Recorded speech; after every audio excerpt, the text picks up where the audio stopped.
Hello, my name is Claire.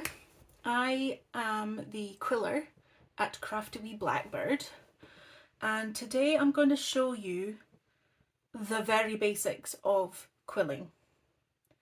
You don't need to have all these fancy tools, whatever, but these are the basics that I would recommend if you're starting quilling.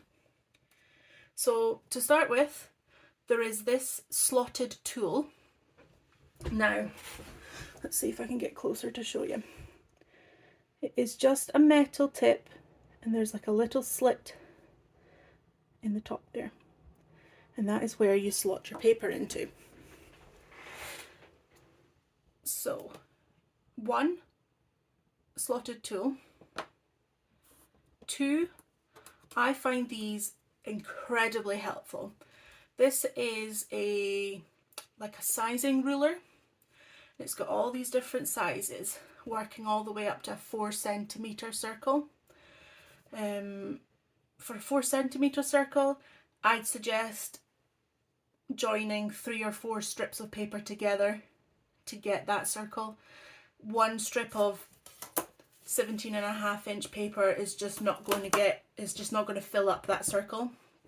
So I feel like anything above maybe 18, so 1.8 centimeters, anything above there, you're going to need 2 strips, maybe 3 strips, 4 strips, all the way up to there. But yeah, this sizing ruler, very, very helpful. Glues. Now, if I'm just gluing the ends of my strips, a normal PVA, maybe even just a tacky PVA, something that just has a bit stickiness to it rather than a water base. But PVA, perfect for quilling. When I'm doing my on edge quilling, I like to use something that dries quicker and is very thick, so that I don't need a lot of it. It's like this one actually is a fabric glue. I found it works perfect for on edge quilling because it dries very quickly. But this for the last 2-3 years has been my staple for quilling. So yeah, and then you just need your paper strips.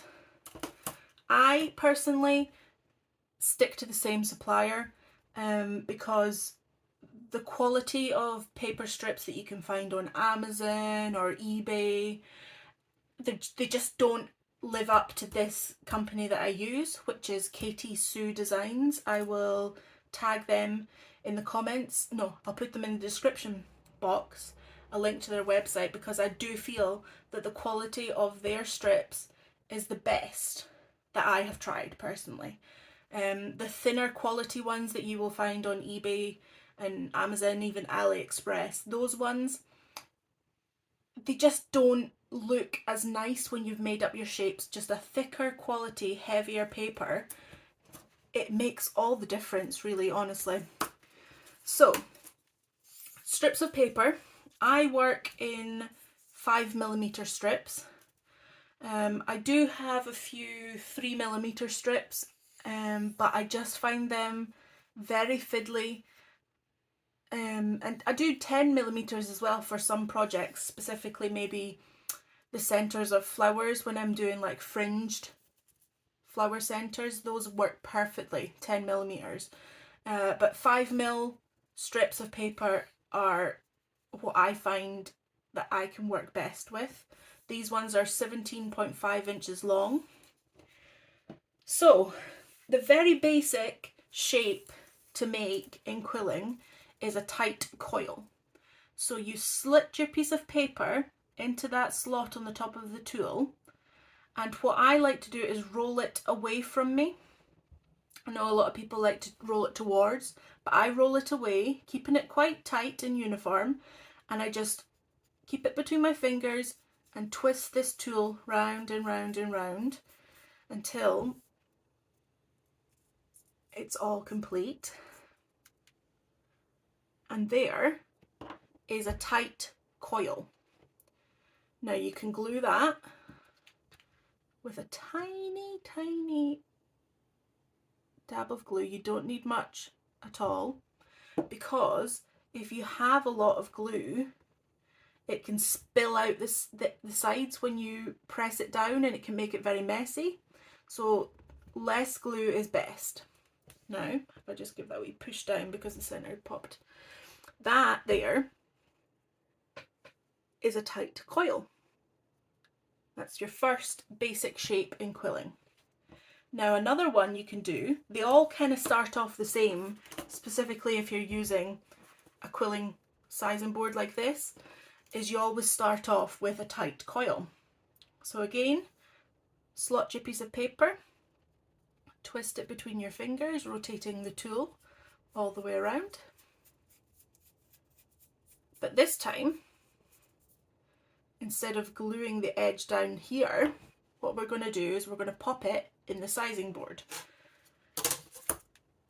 Now I grab it here. Now for one strip of paper, like I said earlier, I would not go over the size of maybe an 18 or a 20 on a sizing board, because I just feel that the coil gets too big and it doesn't look neat. So I'm going to put this in a size 16 today. So you pop it in the hole and you just let it expand slowly. There you now have a loose coil. So what we'll do is we'll glue the edge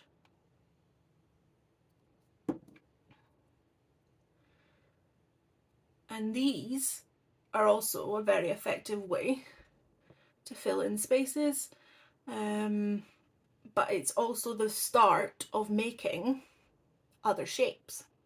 So from here, the next basic shape you can make would be a teardrop.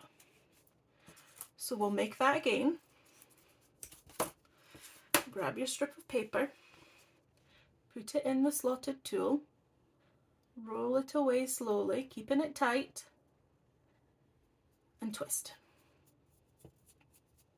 This method here that I've found is a great way at preventing paper cuts, but it also will depend on the thickness of your paper.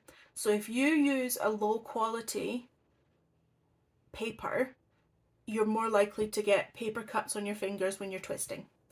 Now I found the higher quality paper that is a higher weight in paper, you just don't get paper cuts with, which is always great. So this time again, we've got the tight coil. We're going to pop it in our sizing ruler. We're going to let it expand. And then we're going to pick it up again and add some glue. Now, at this point, most people will then just, to make a teardrop, just pinch the end here. They'll just pinch one end and make a teardrop. That can look very messy because that circle there is not very uniform. You've got this gap. So what I like to do, or I did like to do, was first grab the center of the coil and just pull it off to the side. This here will create like an even spread of layers of paper. So grab it off to one side, if I can get it there, grab it off to one side and pinch. With teardrops, I don't like to pinch all the way to the end. I like to leave a little bit of a circle here. Now, there you go. That one is a teardrop, but I can make this look better. There's nothing wrong with it the way it looks here. I just feel that there's not enough layers and it's very spread out and there's quite a thick border around the edge. So I'm going to show you a little technique that I have picked up along the way. It's not really something I've seen anybody do. It's just something I tried one day and I feel that it just makes it look better. So again, we've put the paper on the tool, we're spinning it round. We've created our tight coil. We're going to put it in our sizing board, let it expand, take it out, a little bit of glue and just hold it for a second. Now, what I have learned to do is hold it so that the edge of that bit of paper that you've glued down is going round clockwise. I grab the centre just with the tips of my nails and spin it clockwise. Maybe 3 rotations, 2 or 3 rotations. You can see it starts to make them evenly spread out. Pinch the end and there. I'll come up closer. So this one here was the first one. You can see that they're spread out, they're not so close together. And just by spinning the centre a few times, you've created a much even spread, and I just think it makes it look better. So again, here we go. The 4 shapes that we've made today. We've made a tight coil, a loose coil, and a teardrop. Now there's nothing wrong if your teardrops look like this. Perfectly normal. I just prefer a little more even spread of the layers. Now I really do hope that you've enjoyed this tutorial today. I hope to be bringing out more in the future.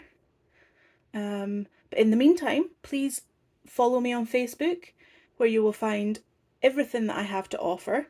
I make and sell cards, framed art and decorations. And now I'm hoping to join in on the YouTube world and create some tutorials for you all. So thank you for joining me today, and I will see you next time. Bye.